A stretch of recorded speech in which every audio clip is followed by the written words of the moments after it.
Okay, so welcome back. For this week's video I am mega excited because I am about to go and purchase the UK's cheapest off-road buggy.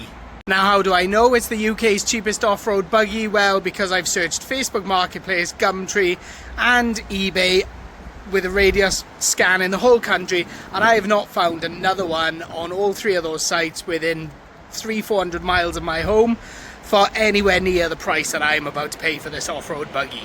Any that I did find for sale that were anywhere near the price of this one were either total rust buckets, massively incomplete, or listed saying things that like needs a new engine or needs welding. And this one is actually pretty damn good in comparison to them. So, as per usual, I am totally gambling with this purchase. I've not been to see it yet. I've only seen photos. It doesn't look too bad in the photos. I know it's not perfect, and it's not currently a runner, but it does look pretty complete. And it does look pretty good from the photos. I mean, I could be totally wrong, and when I get there, it might be a lot worse than what I think it is. But, you know, that's all part of the fun of it. So I'm in the van. I'm going to drive now to go and get it. And we'll see it when I get there. So my first look at it is going to be pretty much your first look at it. So let's go. This is it, the UK's cheapest off-road buggy. And to be honest, it's a bit bigger than I was expecting it to be. So let me show you around it.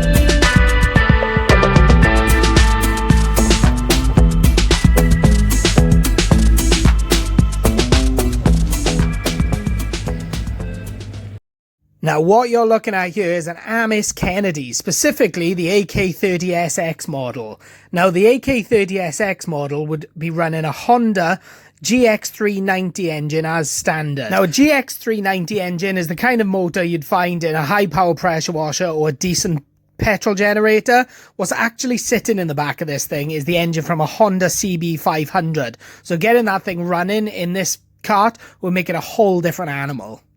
Now, as we look around this cart, you can see that it is far from perfect. You know, it's rough around the edges, it's got a broken fender, it's got a couple of flat tyres, it's got rust on the frame here or there, the engine isn't connected, the drivetrain is pretty rough. But, you know, it is really cheap and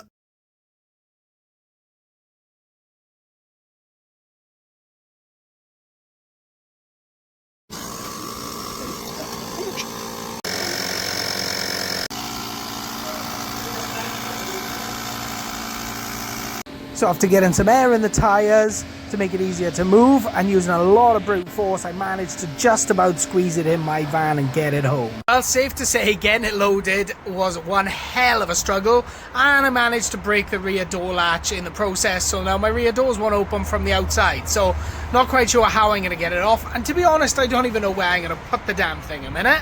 But let's not wait any longer. I may as well start telling you about how much I actually paid for all of this. As I've told you, this thing is an Amis Kennedy AK30SX, and brand new, this thing would have cost somebody like $3,000.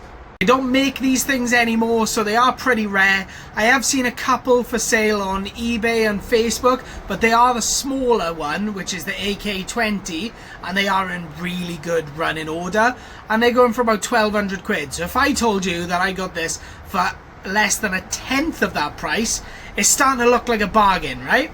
I got all of this for just £100. So now you can see why I'm telling you it is the UK's cheapest. I got a frame, I got tyres, I got clocks, I got steering, I even got a CB500 engine in it, and I got all of that for £100. So it is definitely a bargain, because a spares and repair CB500 engine is a couple hundred quid on its own, and that's without the rest of the buggy to go with it.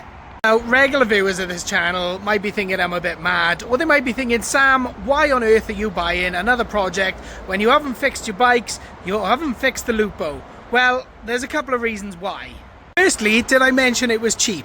You know, £100 cheap.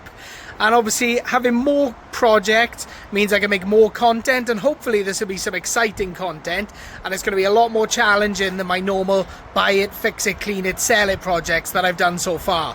This one is just going to be for pure fun and pure enjoyment. Secondly, as you may see behind me, there's an empty space, which means I fixed the Lupo and I actually sold it that very same day. And I wanted to take some of the money that I got from selling the Lupo, even though I lost money on it in the end. I wanted to take some of that money and reinvest it into the channel so that I can keep making more content. Absolutely no doubt that there's going to be a lot of challenges along the way with this buggy. First of which is going to be, where on earth am I going to put it, because my missus will have a fit if I try and put it on my driveway. And second of which is, how on earth do I get this thing running with a Honda CB500 engine when I have no idea how it works, how it fits, or how an off-road buggy even works. But I'm sure I will figure that out along the way. Might think I'm a bit in over my head on this one, and I would be inclined to agree, but I am absolutely buzzing that I've got another project for this channel, and I'm really excited at the prospect of actually maybe taking this thing off-roading somewhere, because that is something I have always wanted to do. That is all for this video, and I hope you're excited about the future of this project as I am. But I will be back to the bikes next week for my regular viewers, because I know a lot of you come here for the motorbike content that I do. But I do like to change things up every now and then, just to bring in something a bit different. If you enjoyed this video and you want to follow the future of this project, then make sure you subscribe to this channel, and be sure to let me know in the comments if you think I had a good deal or if you think I'm a total idiot for buying that buggy. Either way, thank you for watching, and I'll see you in the next video.